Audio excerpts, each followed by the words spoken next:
Hi, everybody. It is Sunday, February 27th, and we have an amazing call here tonight. An incredible coach, Yoni Weissman, is going to talk to us about habits. And I'm not going to take 1 second away from the content that she has put so much effort and love into giving over tonight.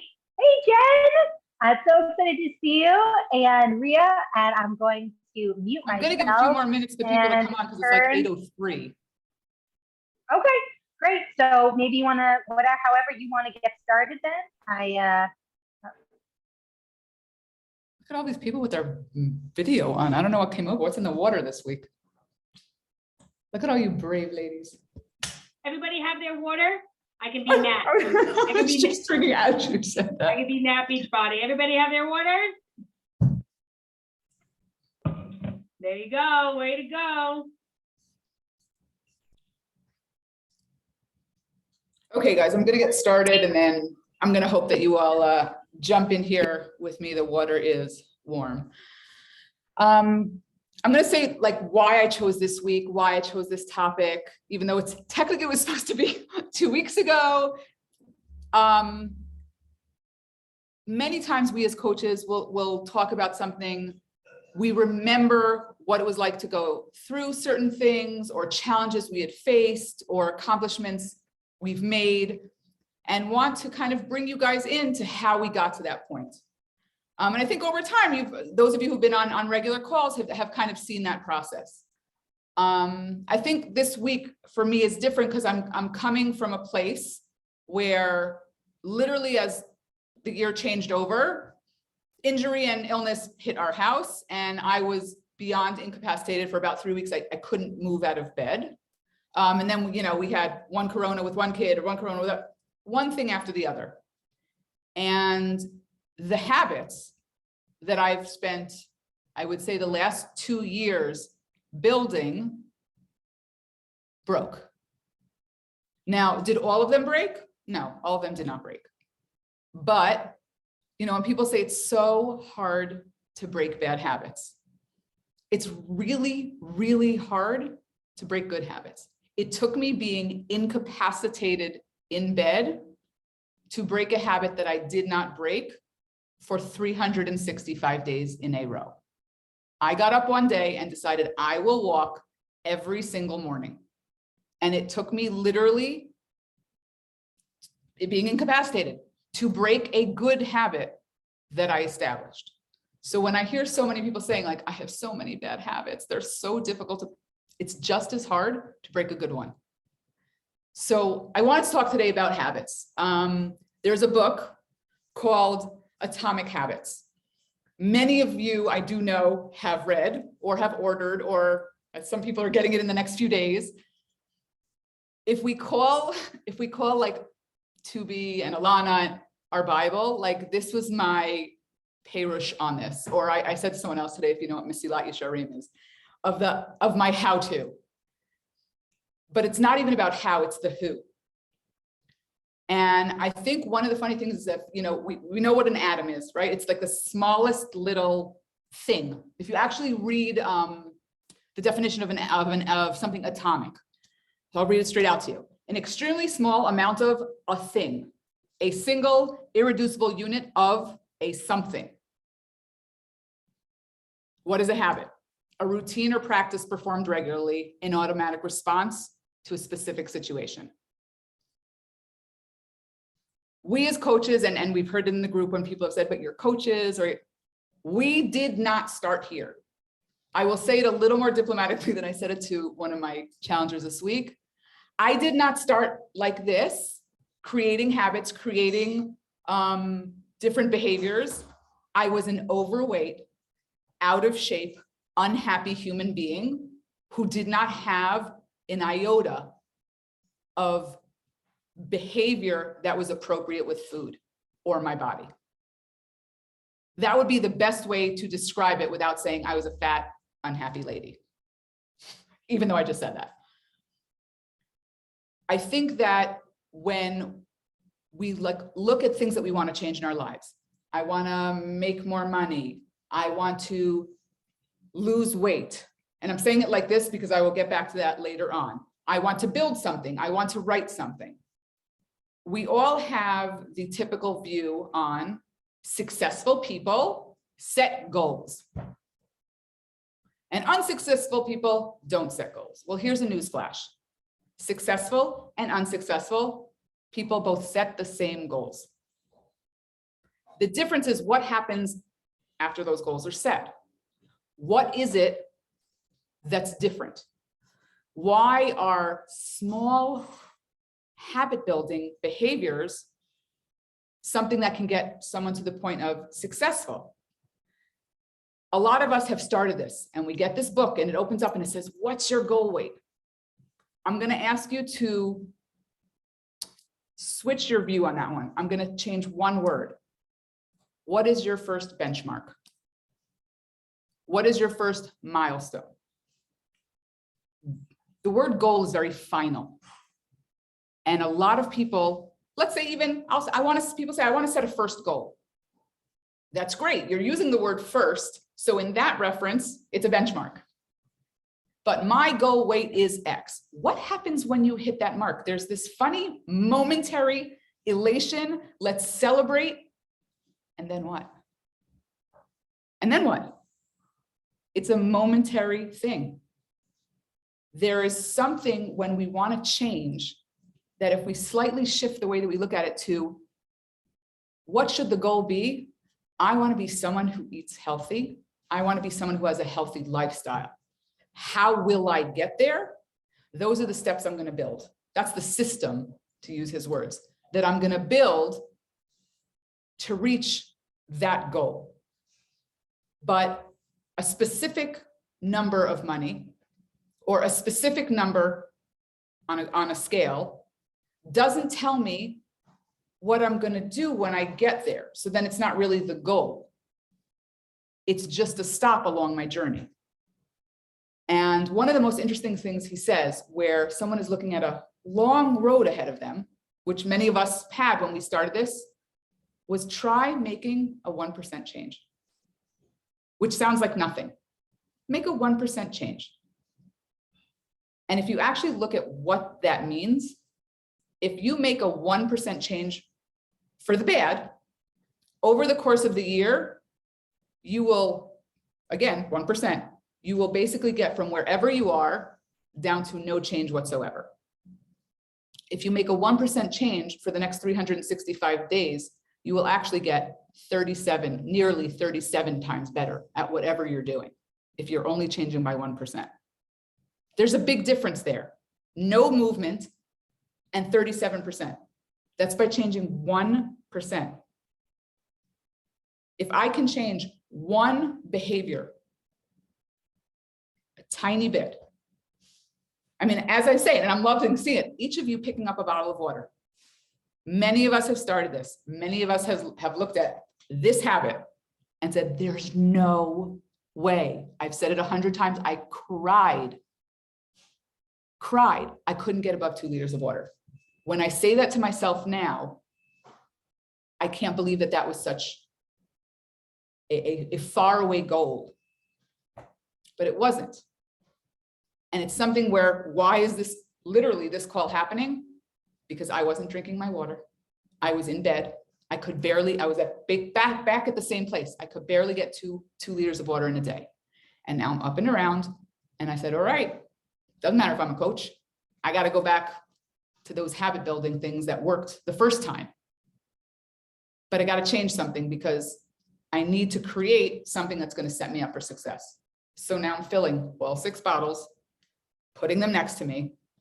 And I watch as that water level goes down 1 bottle at a time, as opposed to my old way, which was not that I still don't, have my counter, but as opposed to counting as I went each bottle along the day, to me, I set myself my number and I'm creating a new habit to help me be successful of where I want to be.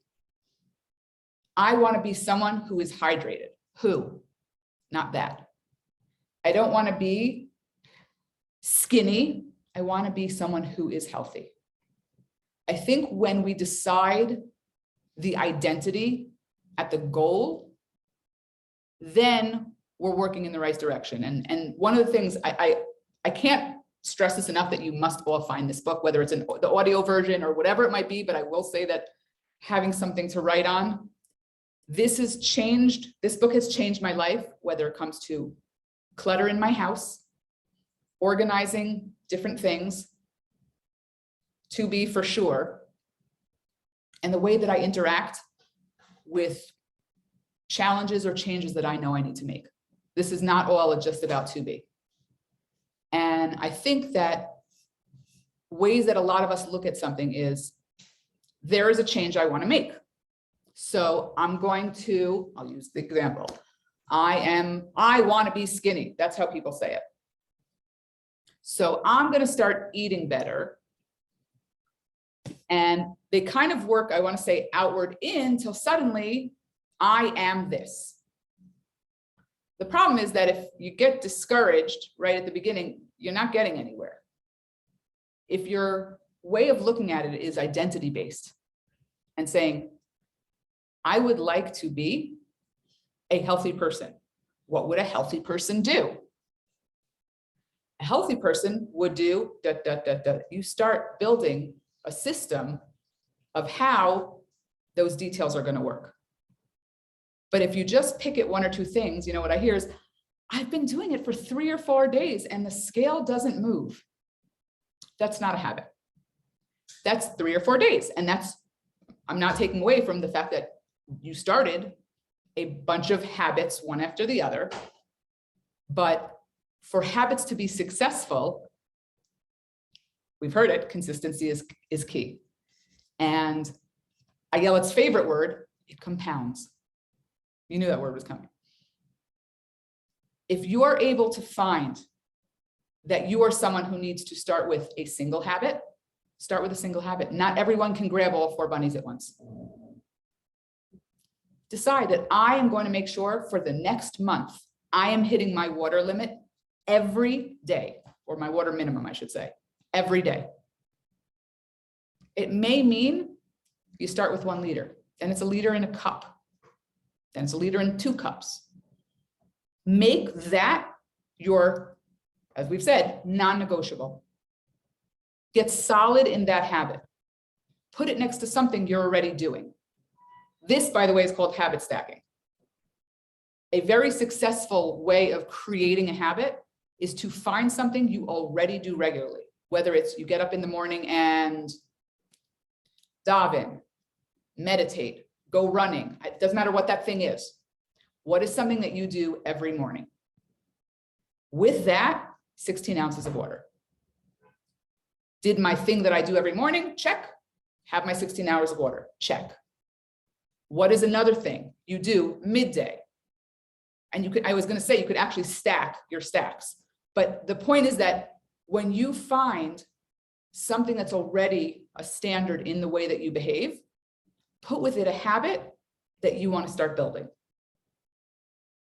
If you're able to look at those like minute little changes, you will be able to see success, not I did this for 3 days, because the goal isn't I lost a pound. The goal is I'm someone who drinks the right amount regularly. It's an ongoing. The goals that we set should be something that has perpetuity, that it's not a finality. Goals that are final are going to be at odds with your progress, at odds with your happiness to a certain degree, because you're going to hit a number or you'll hit a goal. I'm going to say goal again.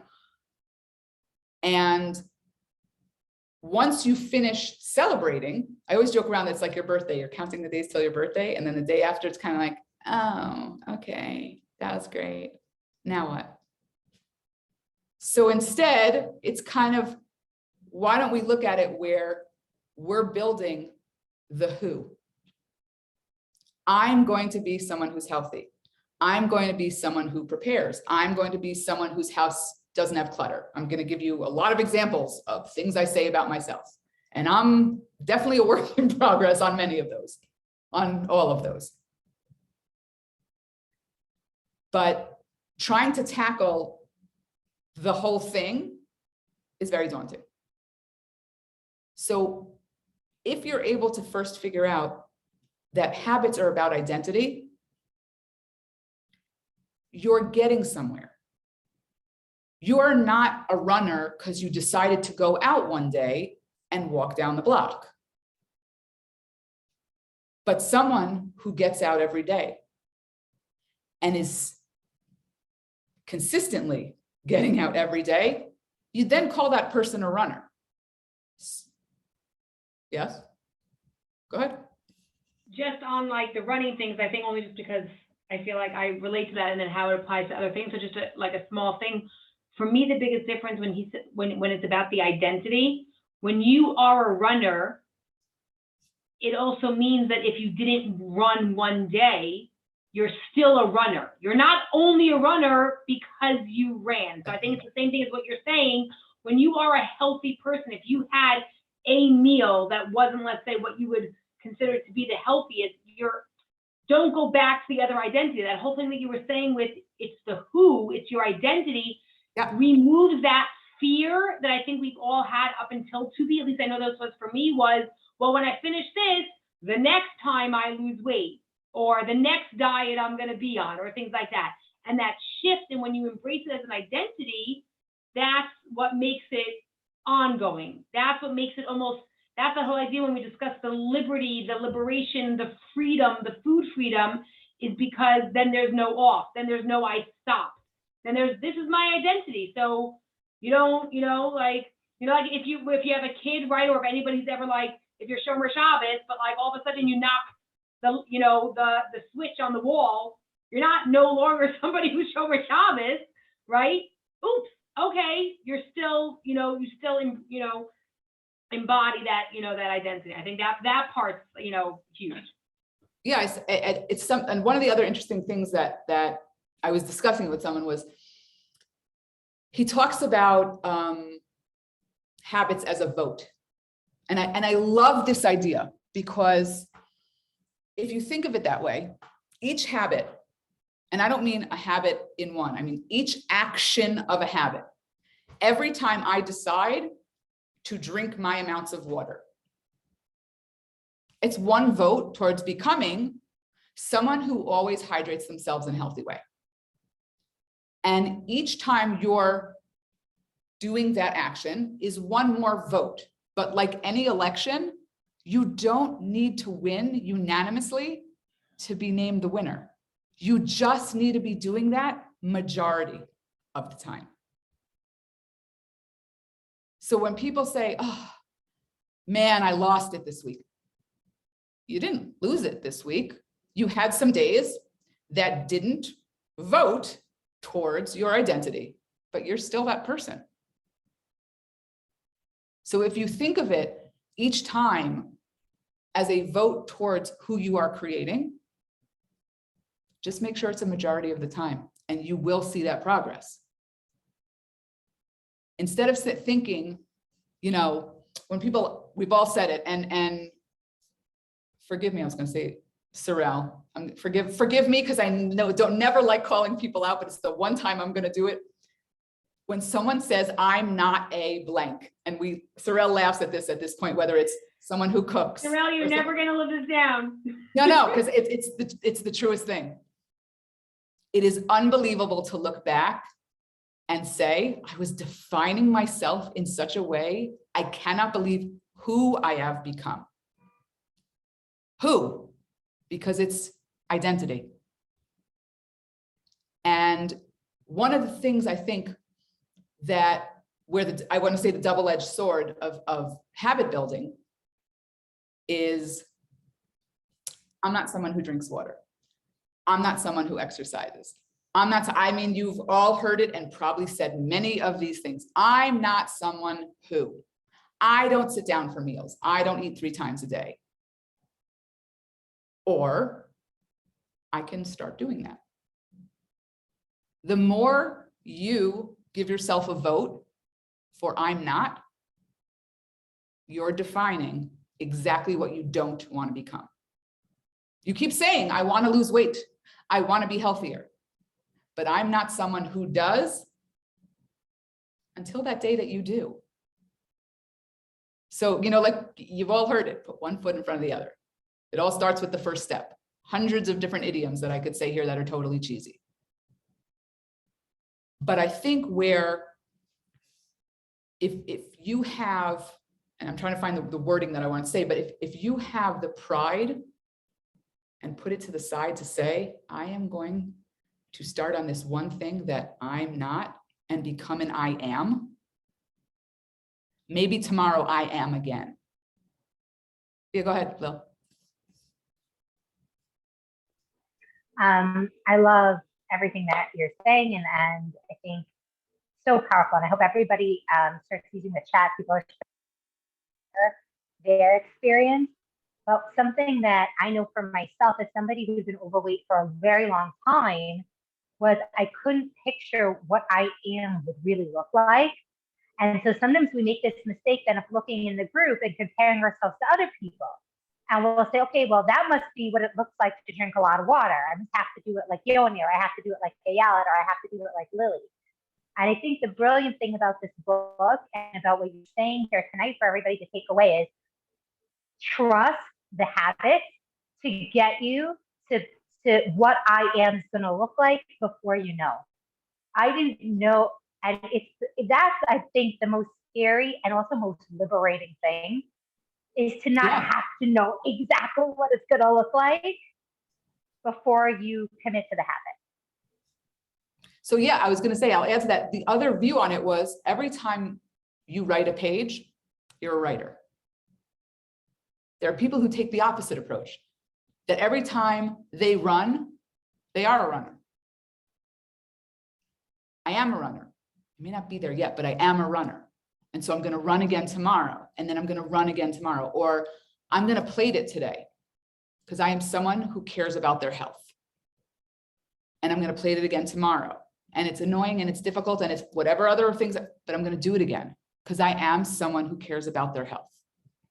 Decide on the type of person you want to be and then prove it to yourself with each of those wins. Yeah, go ahead. Hey, Alex, go ahead.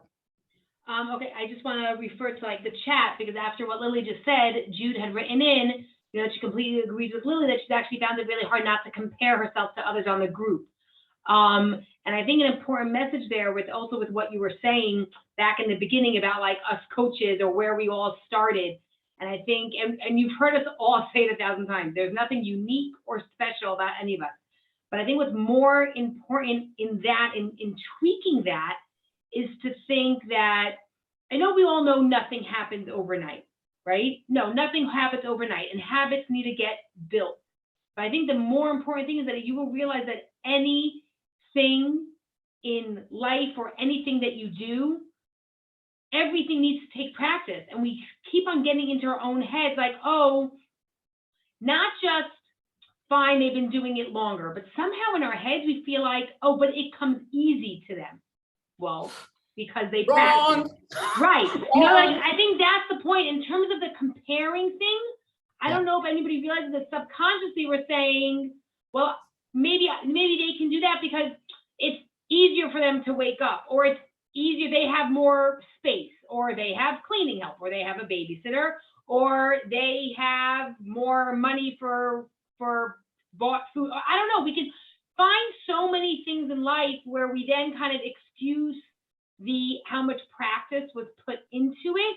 And I think that is a big thing in terms of when you talk about the coaches or needing to not even just starting over or feel like we have to, regroup, but in the daily practicing. It's not necessarily easier for anybody else over somebody else. We all have different things in life that may become more naturally, which is the most important part that he says in Atomic Habits, is make the habits easy, make them available, make them satisfying, make them attractive.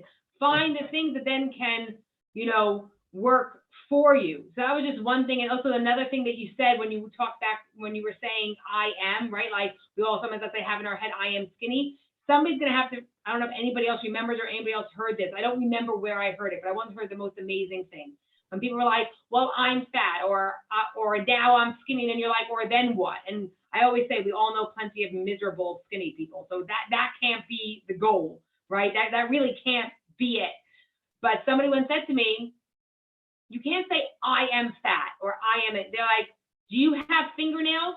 Yeah, you have fingernails. You don't say I am fingernails. Maybe you have fat on your body. Maybe you have things that make yourself other things, but that's not who you are. You are not fingernails. You are not fat. You are not lazy. You are not tired. Don't put the I am, like Yoni was saying. I just find that part to be amazing. Try to search for the identity of your who you want to be, who you want to encompass, without defining yourself in a way that's actually not a definition. Also, and anyone can tell you this, anyone who has a code in their car, right? You get in the car, you have to push in a code to make it go. Do you even look at the numbers by now? It's muscle memory. Habits are muscle memory. There is science behind it. This isn't just like magic voodoo, like, ooh, look at her. She gets up and presses play every day. Your brain will create those pathways if you feed into it by repeating those behaviors, by those habits. And what may seem difficult doesn't mean that every day you want to, for those who make sure to do their workout every day, doesn't mean every day you want to press play, but there's some funny thing that still makes us do it. Why? Because we know how flippin' good we feel when we're done. Even if we can't move, even if everything was jiggling the whole time, even if I couldn't do all the movements the way it needed to be done, man, I feel good afterwards. And yes, endorphins are an amazing, amazing thing. But I'm even talking about a day where I will eat great, and the next day I get on the scale and it didn't move or it went in the wrong direction. That's not my decision maker or breaker. It's one day. So when I hear like, I've been doing this for so many days and I don't see progress, habit building isn't 3 days of eating plated. Your body needs to adjust to a new normal. So then no different than someone who decides to learn a new language. Are you gonna go to one lesson and the next day start speaking at a conference in that language? No, you probably will repetitively go over many, many, many times and use that language till you are comfortable in it. Well, you're creating a new body. You need to learn how to interact with that new body that's just waiting to come out. The only way to do that, you don't go on a first day and say, hey, well, I hope not, hey, want to get married. But the point is, get to know the you that you're trying to figure out. What would somebody who's healthy do? As a question we should be asking. I'm not healthy yet. Okay, so you see healthy people around you. I'm not saying from the point of compare to exactly, but there are lots of healthy people. What are those people doing that maybe I can be doing? Those people seem to always have some sort of receptacle with liquid in it. Probably should get one of those. They seem to have them with them all the time. Probably means they're drinking a lot. I'm going to try doing that. Don't usually see all those fit people constantly doing XYZ. Maybe that's something I won't be adding to the system to build who I want to be. I think that if you have building blocks, we could use the word system. I think it's a little bit too clinical for me. But if you take those different building blocks and figure out how they interlock for you, for your lifestyle, you'll realize that you create them in a way where they can't come apart so easily. And then on top of that, you're able to build something else because you're now stable in those first blocks that you built. So, when Alana talks about water first, veggies most, she doesn't say water a lot. She uses the word first, which is why when I talk to a lot of people who come and decide that 2B is the first thing, and then they hear the amount of water and they say, oh, I can't do that. I said, you can. Nobody's asking you to do it today. Start with 2 cups. Do you drink water? Yeah, maybe half a liter a day. And I have people who drink only about a half a liter a day when they started. So I said, great, try 3 cups of water today. Tell me how long you could do 3 cups of water. Was it too hard? Great, you did it easily, do 4 cups tomorrow. Great, you're now at a liter. push yourself to get 2 liters. I know, but I'm supposed to be drinking. I'm not talking about what you're supposed to be drinking. Start with 2 liters. A lot of people feel broken very quickly when they try to create a new habit because they're expecting this goal on day 3. They're expecting this monumental change on day 3. When I started paying attention to what I was eating and how I was treating my body, I got lucky, and I say lucky. I got lucky that it was all during Corona. So when everybody started going out after lockdowns and whatever, and oh my God, overnight you lost weight. No, I didn't. I spent a year doing the same thing over and over again. You just happen to have not seen me between point A and point, well, really Z, but they think it's point B. Nobody makes a sculpture with one hit. It's every tiny little thing chipping away at what is not yet formed that gets you to that wonderful thing later on. But if you quit 3 knocks in, you got a slab of rock. So when you actually decide a habit is difficult, there's something about digging deeper to say, I'm going to do that one thing. I'm going to try one more day. And I'm going to try one more day. And have a reason. One second, because I just want to finish the thought. There's a reason behind it. I was someone who did not go to sleep early enough. And I use this example a lot.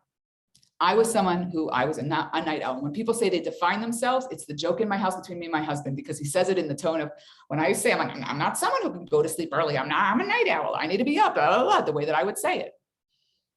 I'm now an old lady. And I mean that in the greatest of terms. I'm someone who, when my body is tired, says it's done for the day. I was someone who would go to sleep at 3 a.m. and start at 6. And I needed to find a system. It wasn't like I could just say, I'll just get more sleep. Because for 40 years, I was saying, I'm going to get more sleep. I needed to figure out something that I could build on. And I said, 2 days a week, I'm going to get up really early. I'm going to go walking. And I'm going to be so tired, it's going to make me go to sleep. Well, if I got up early on Sunday to go walking, I went to sleep. And then I went up the next day. Monday, I didn't go walking, but then Tuesday, I got up again. Well, now it's becoming this funny cycle of up early. Well, tomorrow I'm walking, so I got to go to sleep early tonight because tomorrow I'm getting up at 5 a.m. and now it's not because I'm tired. I created a system where inadvertently I was going to sleep earlier. And of course, there's the benefit of walking every day. Okay, I apologize that I had so much verbal diarrhea today. I want to open it up to you, and I apologize, guys. I literally could have 7 calls about this topic. Please buy the book. And I have nothing to do with the proceeds. It's just that good. I'd love to hear where many of you had a habit that was difficult for you and what you did differently. Lily, first. No, I just wanted to invite everybody, if you, there's so much in the chat Yoni's going to go through, but raise your hand. Oh, I thought somebody was going to be reading it through. I'm sorry. Okay, yeah, no. So also, I think Nicola's been watching the chat, been typing in a little bit too. But guys, right now, take a second, yeah, and you see how by the chat it says raise hand. You can press that, and we'll also know to call on you if you want to speak. Yoni just put so much good stuff in. If you go get the book and you haven't done the book club with me, I did this in the summer. Ayala just did it with her challengers. We can all do it again. Like if this call inspires you, and you start reading the book, use the group and talk to us, because so many of us have read the book, and you'll have so much support as you go through. And I'll be quiet now, and please, Michal, let's highlight some of the amazing content. Yeah, I didn't want to interrupt because everything that Yoni was saying was really important, and I knew we would go over this later.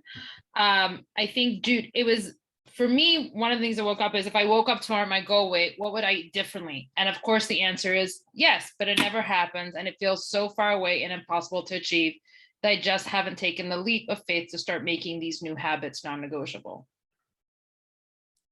Okay. I'm trying to see who said it, Jude. What about Jude? Jude. I don't know, did Jude want to come on and discuss? Yeah, I kind of feel actually like- wanted Jude to come on because there's a lot of, Jude really poured her heart out here. So there's a lot of things. So I kind of wanted Jude to come on. If she's here. Jude, do you want to come on? I don't want to, again, I don't want to force anyone to do. Yeah, only if you want to. Okay. Well, I'll answer the question anyway. That answers the same thing I said at the beginning. When I hit my goal weight, would I eat differently? Why? Why would you eat differently? If you're hitting, again, this is where I said I don't want to say the problem, but the issue with setting that number as a goal is if you're going to do something different, then you're going to constantly be chasing that number. If the goal is, I have a new, healthier way of eating, then I won't be running after my weight. That won't be the issue. That won't be the challenge. It will just be a behavior I do is healthy eating along with treats along the way. It will be removing that daunting feeling because it won't be stuck to that number. Now, there's a second part to what you said about the leap of faith. A lot of us can motivate. Motivate might make you think about something, but none of us can help you create the habit. That is the lighting fire under your own tuchus. That's the honest to God, answer without sugarcoating any of it.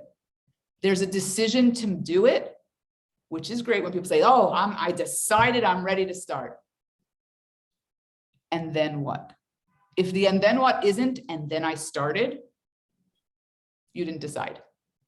Yep, go ahead. You want to say something on that? I think, so towards the end of the book, James Clear actually also says that part of the motivation is not always going to be there. I think we all know that and we've established that. I once heard a beautiful analogy when it came to motivation is that the motivation is the spark, right? You light a match, but if you don't do anything with it, then it blows out. It may not be there again, but if you light the match and then light a candle and then light another candle, it's the momentum that has to be built. But then what James Clear says also is successful people basically also fall in love with boredom, not in a bad way, but in the automatic kind of way. It's understanding that you're doing something that it's not always going to feel great. And I think an important thing, Jude, when you wrote, I often think to myself, if I woke up tomorrow at my goal weight, would I eat differently? I don't think the question is, if I woke up at my goal weight, would I eat differently? I think is, how have you been eating that got you to that weight that you're calling your goal weight? I don't think you'd eat differently. I don't think you'd eat differently because you know what got you there. Because what got you there, that's the point. It's not like if you took a magic pill and woke up, you wouldn't know what to do. What got you there? Because anything that comes that easily goes away that quickly. But it's that falling in love with the process. It's not just the leap of faith to start making the new habits that are non-negotiable or what will it feel like when I get there. It's embracing when you start doing the small things, like Yoni kept saying, the milestones, the benchmarks, and how that feels along the way without just thinking about that end goal, because like so many people say, because then when you're there, then what? Like an Olympian, he always says, who got the gold medal. Believe me, that there's no sadder moment for a person than the 5 minutes after that Olympian got that gold medal. Because then what? If it was only about that, then what are they chasing? So I think it's so many of those things. It's not about waking up the morning after. It's waking up every day and working towards and then continuing, because there's no end game here. You're not going to say, okay, and when I hit 52, I'm there, and then that's it. Like for me, I don't know if anybody saw my post today. I was still away this morning and I was in the gym, and there was nothing that brought me more joy than seeing a couple that was in their 70s. And they weren't just like walking on the treadmill. He was doing weights, and she was doing weights, and he was doing push-ups. And I turned to them and I said, I am doing what I do today so that I can be you when I'm older, so that's my life. And it was the most beautiful thing. It wasn't about, I'm doing this for tomorrow, I'm doing this for next week. I'm doing it because that's what I want to be also when I'm 70. Because believe me, that 70-year-old couple is doing things with their kids and their grandchildren, and they're doing things with each other and enjoying life. So that was just very, very moving for me this morning. Lil, you have your hand up? I just wanted to also give us a time check that it's 8:45, so I know you wanted to get some more things in, Yoni, before we finish. I'm And actually going to just, stop it here because I'm going to end up reading everyone the whole book, and that would be problematic. There's a lot we're going to share during the week, and the truth is, there can be another call that has to do with this, because there's so much. There's so much to unpack.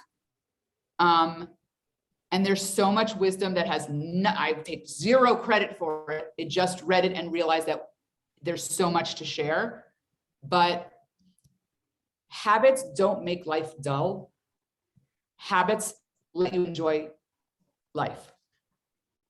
When you're so busy getting stuck on minutia, you don't get to involve yourself with life.